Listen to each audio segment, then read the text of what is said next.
the one, the only, Ben Sion.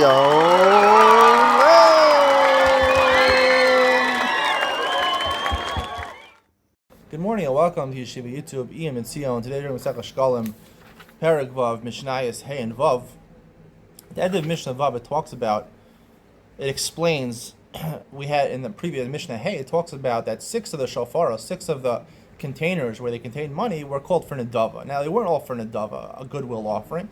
5 of them were extra money. For example, you were chayav a korban chatas or korban asham. You earmarked $500 for that. You went to the marketplace, it only cost $300. So you have $200 left over. It was hektish. You already earmarked the money for a kodesh. So you put it in this box, which was this container, which had called Mosros Asham. What do you do with the Mosros Asham? Or the Mosros Chatas? 5 of these boxes of Nadava were for that. The 6th one was for just Olas Nadava, for free goodwill offerings. So, and they were brought as korban olas. They weren't brought as a korban asham, because the asham you already were yotze with. So they were brought as a korban ola. However, the skins were given to the kohanim. Something was given to the kohanim, because the pasuk has a steer. The pasuk says asham hu. It's like a korban asham. Asham Hashem. So half of the pasuk seems to indicate it goes to God. And asham hu, it's like a korban asham.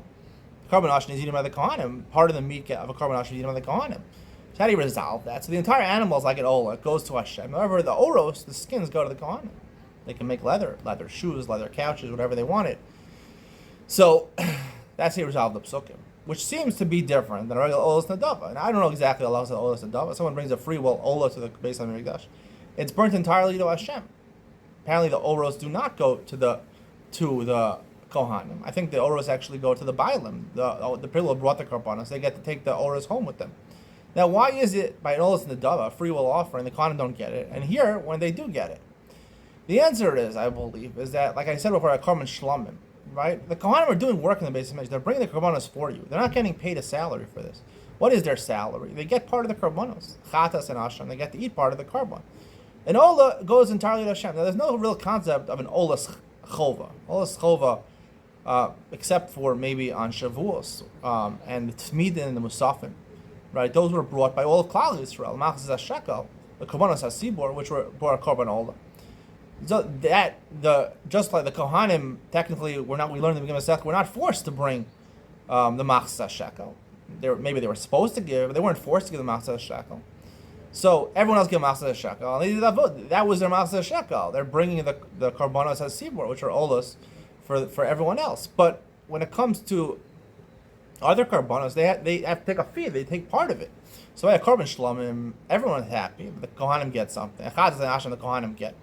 But what about if you had these cases where you had these 6 containers, we learned in the Mishnayos, at least 5 of them, had extra money. You bought the asham already. You had extra money that you earmarked for asham or chatas. You gave it to the Beis HaMikdash.